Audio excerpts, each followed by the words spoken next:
pertanyaan mungkin, tapi nggak semua Mas Pers itu. Ada beberapa poin tadi soal untuk yang target PDI ya, dan MPR kemarin sebetulnya. Poin-poin, silakan Mas. Saya mulai dari yang paling kritisisme dulu. Kritisisme. Beda dengan sinisme, kritisisme.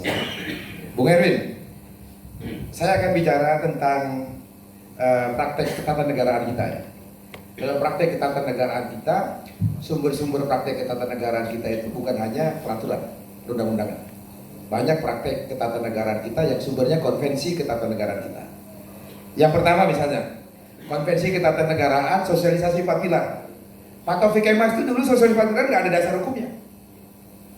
Pak Taufik Kemas itu bikin peringatan hari lahirnya Pancasila dengan peringatan pidato Bung Karno setiap tanggal 1 Juni mulai 2010 tidak ada dasar hukumnya.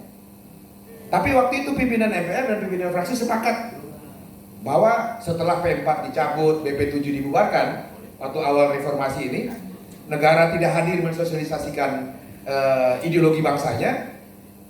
Sense of politik dan kepemimpinan pimpinan MPR pada waktu itu merasa bahwa tidak bisa nih negara nggak ada yang hadir mensosialisasikan Pancasila.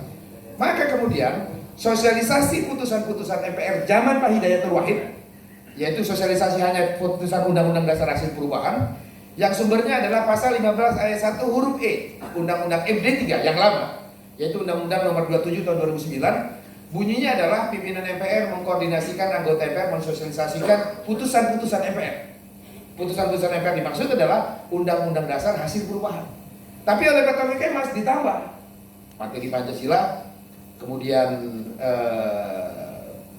NKRI, Bhinneka Tunggal Ika, dan undang-undang itu jadilah istilah 4 pilar yang menggantikan zaman P4 di era Pak Harto dulu gitu. Tetapi kemudian karena konvensi ini diterima, akhirnya revisi Undang-Undang MD 3 masuk secara resmi di pasal 5 dan pasal 11 Undang-Undang MD 3 terbaru. Ya, beberapa kali revisi. Nah, yang terbaru ini saya lupa nomornya karena sebentar dirubah. Akhirnya masuk bunyi pasal bahwa tugas dan wewenang anggota MPR sosialisasi tentang Pancasila, Undang-Undang NKRI dan ketetapan MPR. Lalu kemudian sosialisasi lembaga MPR pasal 11. Jadi ada tanggung jawab anggota MPR dan tanggung jawab lembaga MPR melalui dibentuknya badan sosialisasi. Jadilah konvensi ketatanegaraan itu konvensi ketatanegaraan yang dipakai Pak Taufik menjadi undang-undang sekarang. Sama juga peringatan pidato Bung Karno, nggak ada payung hukumnya.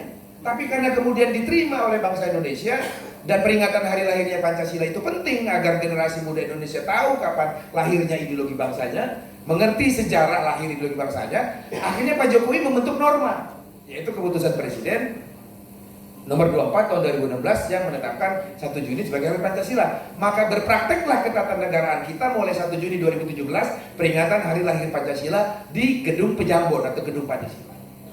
Konvensi kenegaraan lain kemarin ditujukan Pak SBY ketika transfer kekuasaan ke Presiden Jokowi. Belum, nggak ada di Undang-Undang Dasar bahwa Presiden terpilih itu menyerahkan sertijab dari Presiden yang lama ke Presiden yang baru. Perintah konstitusi hanya diambil sumpahnya di hadapan sidang Majelis Permusyawaratan Rakyat Republik Indonesia, atau kalau MPR tidak bersidang di hadapan sidang paripurna DPR RI. Kalau DPR RI tidak bersidang di hadapan pimpinan MPR disaksikan Ketua Mahkamah Agung. Itu konstitusinya. Tapi Pak SBY kemarin sertijab. Ini karena presidennya belum berganti, nanti kita lihat. Kalau tradisi itu dianggap baik bagi ketatanegaraan kita, maka bisa jadi itu dijadikan praktek ketatanegaraan kita, dibuatkan payung hukumnya. Sama juga dengan rekomendasi MPR. Rekomendasi MPR tahun 2004 itu dituangkan dalam TUS nomor 4 tahun 2014. Poin kedua dari 7 poin yang tadi diceritakan oleh Pak Nono adalah merekomendasikan pada MPR periode berikutnya agar menindaklanjuti rencana amandemen terbatas menghadirkan kembali haluan negara. Tidak ada dasar hukumnya, tapi karena dianggap ini baik oleh MPR periode berikutnya, maka Pak Zulkifli Hasan memimpin melalui badan pengkajian yang dibentuknya agar mendalami begitu. Sampai akhirnya tanggal 16 Agustus 2018 saya ditetapkan dalam sidang paripurna sebagai ketua panitia ad hoc untuk menghadirkan haluan negara. Hanya saja setelah saya dilantik tanggal 16 Agustus 2018 itu, Palu ketua panitia ad hoc nggak nyampe-nyampe ke saya. Kenapa? Karena Pak Oso tidak mengirimkan delegasi DPD RI.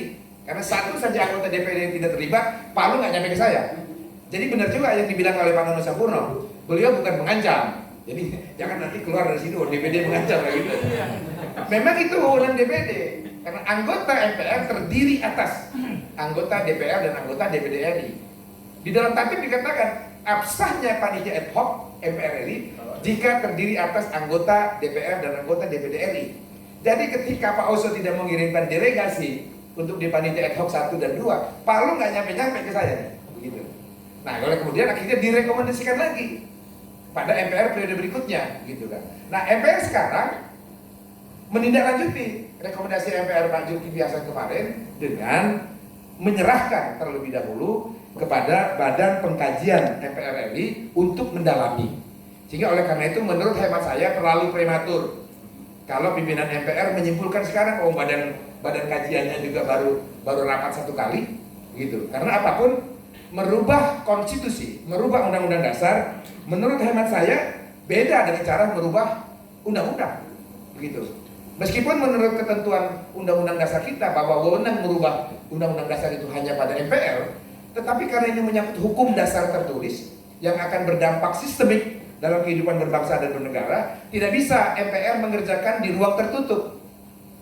Sehingga oleh karena itu harus dibuka ke ruang publik. Oleh karena itu mengapa tadi saya katakan pimpinan MPR melakukan safari kebangsaan untuk mendengar aspirasi dari berbagai pendapat, berbagai kalangan untuk mendengarkan masukan-masukan. Sehingga oleh karena itu kalau saya berharap dari Badan Pengkajian ini yang sedang bekerja, Pak Syarif, Wakil Ketua MPR bidang Badan Pengkajian, saya kira perlu untuk memberikan fokus kepada Badan Pengkajian, sesuatu yang sebenarnya sudah menjadi kebutuhan bangsa. Kalau lain-lain kan saya kira misalnya soal penambahan jabatan presiden menjadi 3 periode, saya kira ini agak sulit untuk mendapatkan nalar publik. Mengapa demikian?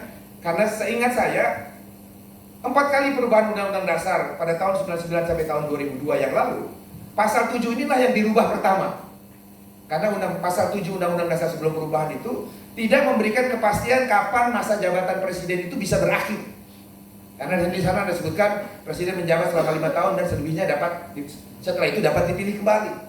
Hingga dipilih kembali dalam setiap pemilu ya tidak ada batasan sampai kemudian diberikan batasan. Maka kalau kemudian masa jabatan presiden yang sudah 2 periode itu disepakati sebagai satu praktek ketatanegaraan oleh pemerintah, oleh presiden, dianggap sesuatu yang pas, menurut saya tidak relevan untuk misalnya kita lakukan usulan perubahan pasal 7 Undang-Undang Dasar kita. Begitu juga tentang tata cara pemilihan presiden oleh rakyat. Hadirnya haluan negara tidak terkait dengan tata cara pemilihan presiden oleh rakyat, karena haluan negara itu adalah konsepsi yang menjadi guidance pembangunan nasional. Memilih presiden itu adalah tata cara dalam sebuah negara yang demokratis gitu. Oleh karena itu meskipun PDI Perjuangan memiliki 128 kursi di MPR, yang artinya hanya kurang dari 109 kursi untuk mengusung sepertiga anggota MPR mengusulkan perubahan Undang-Undang Dasar, karena di dalam pasal 37 ayat 2 Undang-Undang Dasar RI 1945 diatur ketentuan bahwa usulan perubahan Undang-Undang Dasar itu harus diusulkan minimal sepertiga jumlah anggota MPR. Sepertiga dari 711 anggota MPR itu adalah 237. PD Perjuangan ada 128, berarti kurang 109. Bisa saja kalau istilah mau main menang-menangan, mencari 109 lagi, partai koalisi dan sebagainya bisa. Tetapi urusan merubah Undang-Undang Dasar ini bukan urusan menang-menangan, kekuatan politik. Karena yang akan kita bicarakan inilah menyangkut hajat hidup orang banyak, hajat hidup berbangsa dan bernegara. Sehingga oleh karena itu perlu dilakukan kesamaan persepsi. Bukan hanya oleh anggota MPR, tapi seluruh stakeholder bangsa ini, termasuk presiden dalam hal ini, agar persepsinya sama. Nah, dalam kesempatan ini saya kira pertanyaan-pertanyaan soal seringnya presiden menanggapi wacana amandemen terbatas yang lebih banyak berbeda dengan hal-hal yang dipikirkan substansi pemikirannya di MPR, saya kira salah satu faktornya adalah komunikasi politik antara istana dengan kalangan MPR ini yang kurang efektif menurut saya. Seharusnya fungsi ini dapat dilaksanakan dengan baik oleh Menteri Sekretaris Negara, ya, selaku jantungnya negara, karena apple to apple urusan istana dalam pengertian kepala negara itu adalah dengan MPR itu adalah Menteri Sekretaris Negara. Tapi sayangnya Menteri Sekretaris Negara kurang begitu komunikatif untuk menyerap aspirasi dari publik, khususnya dari MPR yang bisa menjadi bahan masukan bagi presiden, terutama menjelaskan pentingnya kembali haluan negara agar pembangunan Pak Jokowi yang sudah sangat bagus ini, pembangunan infrastruktur, menyambungkan wilayah negara kesatuan Republik Indonesia dengan pembangunan nasional, keadilan sosial, sila kelima Pancasila itu mendekati untuk diwujudkan, karena pembangunan tidak hanya di Jawa, tapi Indonesia Timur juga terus pembangunan yang bisa terinterupsi kalau payung hukum Undang-Undang 25 2004 itu menjadi payung pembangunan nasional seperti yang Pak Said katakan.